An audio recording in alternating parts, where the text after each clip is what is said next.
Doctor Mohan Varghese, Iran വെടിനിർത്തൽ കരാറിനെ അംഗീകരിച്ചത് ലെബനനിലെ Israel ആക്രമണം അവസാനിച്ചതിന് ശേഷമാണ്. ഇസ്രായേൽ വീണ്ടും ലെബനനിൽ ആക്രമണം തുടങ്ങിയപ്പോൾ വെടിനിർത്തലിൽ നിന്ന് പിന്നോട്ടു പോകുമെന്ന് ഇറാൻ മുന്നറിയിപ്പ് നൽകി. പക്ഷേ തങ്ങളെ വിലപേശലിന് ഉപയോഗിക്കരുത് എന്ന് ഇറാനോട് പറഞ്ഞിരിക്കുകയാണ് ലെബനീസ് പ്രസിഡന്റ് ജോസഫ് ഔൻ. ഹിസ്ബുള്ളയെയും പ്രസിഡന്റ് വിമർശിക്കുന്നുണ്ട്. ശരിക്കും ഇവിടെ ഇറാന്റെ തന്ത്രം പാളുകയാണോ? ക്രോസ് ഫയറിനുള്ളിൽപ്പെട്ട് വല്ലാതെ നട്ടം തിരിയുന്ന രാജ്യമാണ് ചെറിയ രാജ്യമായ ലെബനൻ.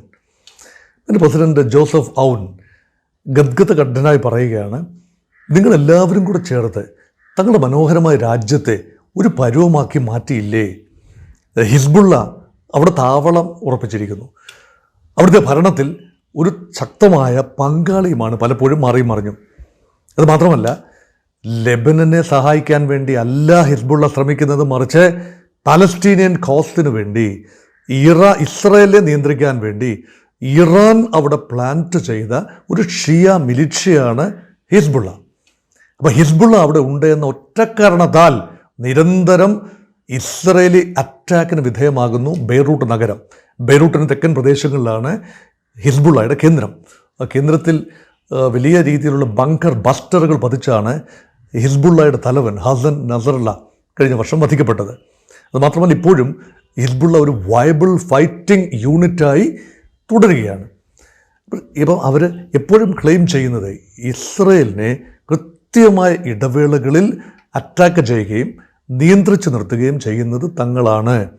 ഇസ്രയേൽ ലെബനനിലെ ഹിസ്ബുള്ളയെ ഭയപ്പാടോടുകൂടിയും ആശങ്കയോടുകൂടിയും തന്നെയാണ് കാണുന്നത്. അതുകൊണ്ടാണ് ഒരു ബഫർ സോൺ ക്രിയേറ്റ് ചെയ്യണമെന്നും ഹിസ്ബുള്ളയുടെ ആക്രമണം പരമാവധി അതിൽ നിന്നും വടക്കൻ ഇസ്രയേലിനെ നിരന്തരം നടന്ന ആക്രമണങ്ങളിൽ നിന്നും സംരക്ഷിക്കണമെന്നും വിചാരിച്ചുകൊണ്ട് മുന്നോട്ട് പോകുന്നതും ഒക്കെയാണ്.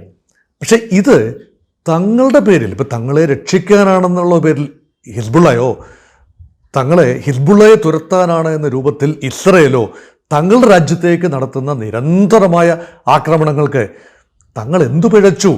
ഇതാണ് ചോദിക്കുന്നത്.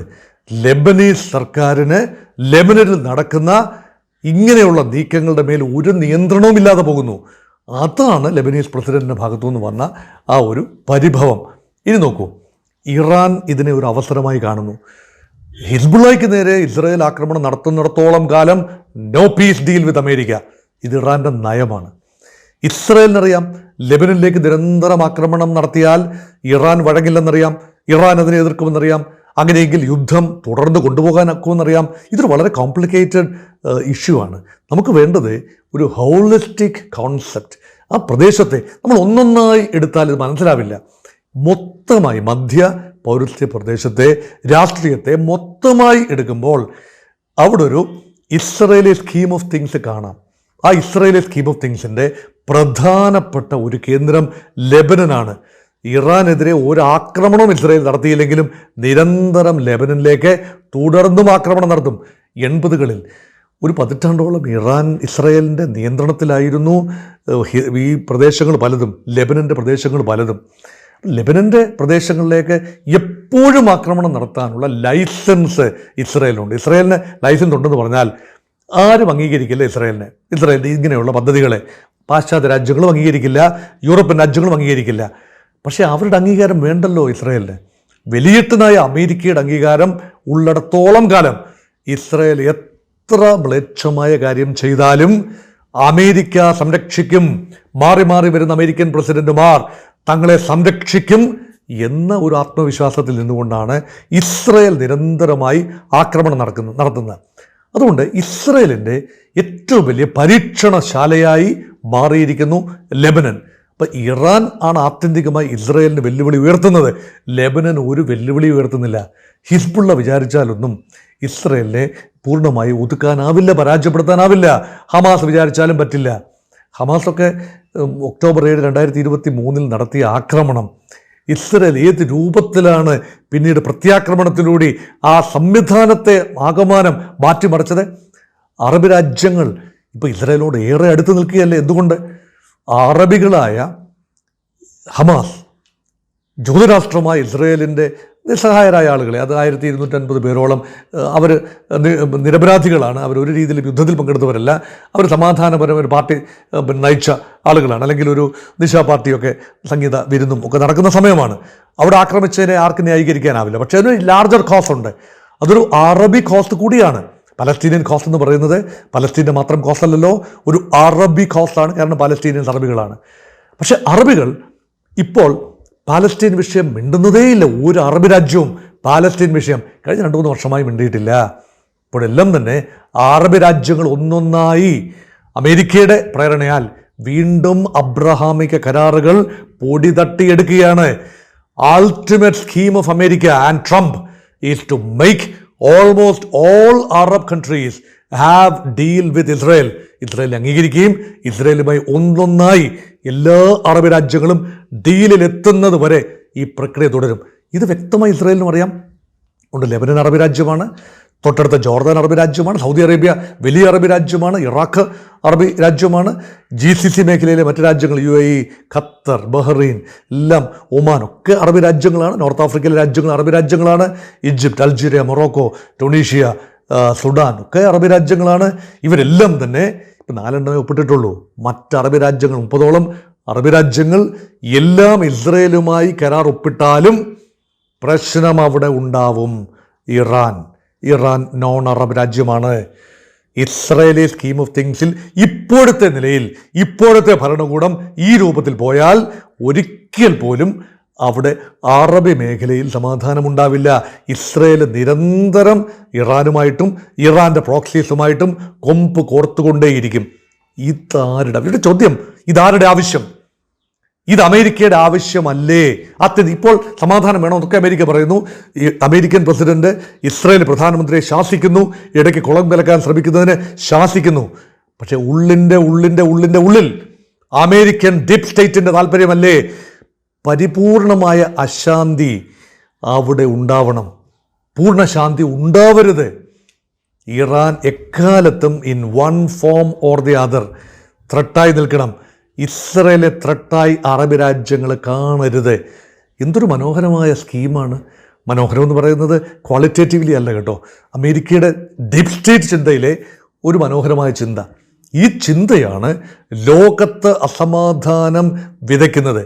എല്ലാ കോൺഫ്ലിക്റ്റും, ഈ കഴിഞ്ഞ മധ്യപൗരസ്ത്യ പ്രദേശവുമായി ബന്ധപ്പെട്ട എല്ലാ കോൺഫ്ലിക്റ്റിലും ഒരു പാർട്ടി ഇസ്രയേൽ അല്ലേ?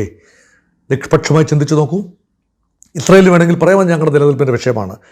പക്ഷേ എല്ലാ കോൺഫ്ലിക്റ്റിലും അമേരിക്ക നേരിട്ട് അല്ലെങ്കിൽ അല്ലാതെ പങ്കാളിയല്ലേ? ഈ എല്ലാ യുദ്ധത്തിലും, ഇസ്രയേൽ ലെബനനിലേക്ക് നടത്തുന്ന യുദ്ധത്തിലും അമേരിക്കൻ നിലപാടുകളുണ്ട്. ഹമാസ് പോരാട്ടത്തിൽ അമേരിക്കൻ നിലപാടുകളുണ്ട്. ഇറാൻ ഇസ്രായേൽ സ്റ്റാൻഡ് ഓഫിൽ അമേരിക്കൻ നിലപാടുകളുണ്ട്. ഗൾഫ് രാജ്യങ്ങൾക്ക് നേരെ ഇറാൻ നടത്തുന്ന ആക്രമണങ്ങൾക്ക് പിന്നിൽ അമേരിക്കൻ താവളങ്ങളാണ്, അമേരിക്കൻ നിലപാടുകളുണ്ട്. അപ്പോൾ ഇതെന്താണ് സൂചിപ്പിക്കുന്നത്? ആത്യന്തികമായി അമേരിക്ക എന്താണ് പ്രവർത്തിക്കാൻ പോകുന്നത് എന്ന് മനസ്സിലാക്കാനുള്ള അമേരിക്കൻ ഡീപ് സ്റ്റേറ്റിന് ഇൻട്രസ്റ്റ് മനസ്സിലാക്കാൻ ഗൾഫ് രാജ്യങ്ങൾ, പ്രത്യേകിച്ച് അറബ് രാജ്യങ്ങൾ, ഇസ്ലാമിക അറബ് രാജ്യങ്ങൾ തയ്യാറാകുമ്പോൾ അവിടെ പ്രശ്ന പരിഹാരമുണ്ടാകും. അല്ലെങ്കിൽ ലെബനൻ ചൂണ്ടിക്കാട്ടി ചൊറിഞ്ഞുകൊണ്ടേയിരിക്കും ഇസ്രായേൽ. ഒരിക്കലും സമാധാനമുണ്ടാവില്ല. ഇവിടെ തിരിച്ചറിവിൻ്റെ വെള്ളി വെളിച്ചം അറബ് രാജ്യങ്ങളിൽ എന്നുണ്ടാകും എന്ന കാര്യത്തിൽ മാത്രമേ സംശയമുള്ളൂ. അമേരിക്കയെ സംബന്ധിച്ചിടത്തോളം എല്ലാം കച്ചവടമാണ്. ട്രംപിന് മാത്രമല്ല കച്ചവടം. അമേരിക്കൻ ഡീപ് സ്റ്റേറ്റിനെ സംബന്ധിച്ചിടത്തോളം ഒരു ഓയിൽ റിച്ച് മേഖല വലിയ ശക്തിയായി നിലനിൽക്കേണ്ട ആവശ്യം അമേരിക്കയ്ക്കില്ല. അമേരിക്കയ്ക്കാണ് ഓയിൽ ഉള്ളത്, അമേരിക്കയ്ക്ക് ഉണ്ട് ഓയിൽ. അമേരിക്കയുടെ ചൊൽപ്പടിയിൽ നിൽക്കുന്ന രാജ്യങ്ങളിൽ ഓയിൽ ഉണ്ട്, അത് മതിയാകും. ഹൈഡ്രോ കാർബൺ റെജിമിനെ നിയന്ത്രിച്ചു കൊണ്ടുപോകാൻ അത് മതിയാകും. മറ്റധികാര കേന്ദ്രങ്ങളൊന്നുമില്ല. അതുകൊണ്ട് അമേരിക്കൻ സേനാതാവളങ്ങൾ നിലനിർത്താൻ വേണ്ടി അവിടെ കോൺഫ്ലിക്റ്റ് ഉണ്ടാക്കുക, ആ കോൺഫ്ലിക്റ്റ് മുന്നോട്ട് പോവുക, പരിഹരിക്കാൻ ശ്രമിക്കുന്നു എന്ന പ്രതീതി ജനിപ്പിക്കുക. യുദ്ധം നീണ്ടുപോകുന്നതിൻ്റെ കാരണം കൂടിയാണ് ഞാൻ പറഞ്ഞു വയ്ക്കുന്നത്. അതുകൊണ്ട് ഇതിപ്പോഴെങ്കിലും ആ രൂപത്തിൽ തീരില്ല. അതുകൊണ്ട് തീർന്നു എന്ന് പറഞ്ഞാലും തീരില്ല. തീർന്നു എന്ന് പറയാം, ഡീലൊപ്പ് വയ്ക്കാം. അപ്പോഴും കനലുകൾ അടിയിൽ കെടാതെ ഇങ്ങനെ കിടക്കും. ആ കനലുകൾ മാറ്റാൻ അറബി ഇസ്ലാമിക ലോകം ബുദ്ധിപൂർവ്വം പ്രവർത്തിക്കുകയും ഇസ്രയേലിനെ നള്ളിഫൈ ചെയ്യുകയും എതിർക്കണ്ട. ഇസ്രയേലിനെ അംഗീകരിക്കണം. ഞാൻ പറയുന്ന കാര്യമുണ്ടല്ലോ, ഇത് തെറ്റിദ്ധരിക്കരുത്, ദയവായി പ്രേക്ഷകർ തെറ്റിദ്ധരിക്കരുത്. ഇസ്രയേൽ എന്ന രാജ്യത്തിന് നിലനിൽക്കാൻ അവകാശമുണ്ട്, അംഗീകരിച്ചുകൊണ്ട് തന്നെ പോകണം. പക്ഷേ ഇസ്രയേലിൻ്റെ സ്കീം ഓഫ് തിങ്സ് എല്ലാവരുടെയും മേൽ നടപ്പാകുന്നു എന്നത് ഒഴിവാക്കുകയും വേണം. അതുപോലെ ഇറാനെ ചേർത്ത് പിടിക്കേണ്ടത് ആവശ്യമാണ്. ഇറാൻ്റെ ഭരണകൂടത്തെ അല്ല, ഇറാൻ്റെ ജനതയെ. ഭരണകൂടം മാറി വരും, മാറിയും മറിഞ്ഞും വരാം. ഇപ്പോഴത്തെ ഭരണകൂടത്തിന് മാറ്റം വരാം. അത് അമേരിക്ക വിചാരിച്ചതുകൊണ്ടല്ല, ജൈവികമായ പ്രക്രിയയിലൂടെ ചില മാറ്റങ്ങൾ വരാം. ഒരു ഇറാനെ എതിർക്കുന്ന ശക്തികളുടെ ഇടയിൽ മാറ്റമുണ്ടാകുമ്പോൾ ഇറാനുള്ളിലും മാറ്റമുണ്ടാകും. ഇറാന് വളരണ്ടേ, ഇറാന് ജീവിക്കണ്ടേ, ഇറാനെ സംബന്ധിച്ചിടത്തോളം ഇറാൻ്റെ എണ്ണ വിൽക്കേണ്ടേ, ഇറാൻ എന്നും ദാരിദ്ര്യത്തിൽ കിടന്നാൽ മതിയോ, എന്നും യുദ്ധവുമായി മുന്നോട്ട് പോയാൽ മതിയോ? അങ്ങനെ ചിന്തിക്കുന്ന ആളുകളില്ലേ? ലോകരാജ്യങ്ങൾ ആരാണ് ഇറാനെ ആ രൂപത്തിൽ വ്യക്തിപരമായോ അല്ലെങ്കിൽ പ്രത്യയശാസ്ത്രപരമായോ ആ രീതിയിൽ എതിർക്കേണ്ട കാര്യമില്ല. ഇറാൻ്റെ ഇപ്പോഴത്തെ ഭരണകൂടം മാറി ചിന്തിക്കാൻ ഈ സമ്മർദ്ദ തന്ത്രങ്ങൾ ഒന്നും പോരാതെ വന്നു. അത് വസ്തുതയല്ലേ? ഇത്രയും സമ്മർദ്ദങ്ങളുണ്ടായി, ഭരണകൂടത്തിൻ്റെ ചിന്തയ്ക്ക് മാറ്റമൊന്നും ഉണ്ടായില്ലല്ലോ. അതുകൊണ്ട് രീതികൾ മാറാൻ, ചിന്താഗതി മാറാൻ സമയമായി എന്നുകൂടി ഞാൻ ഉറപ്പിക്കുന്നു.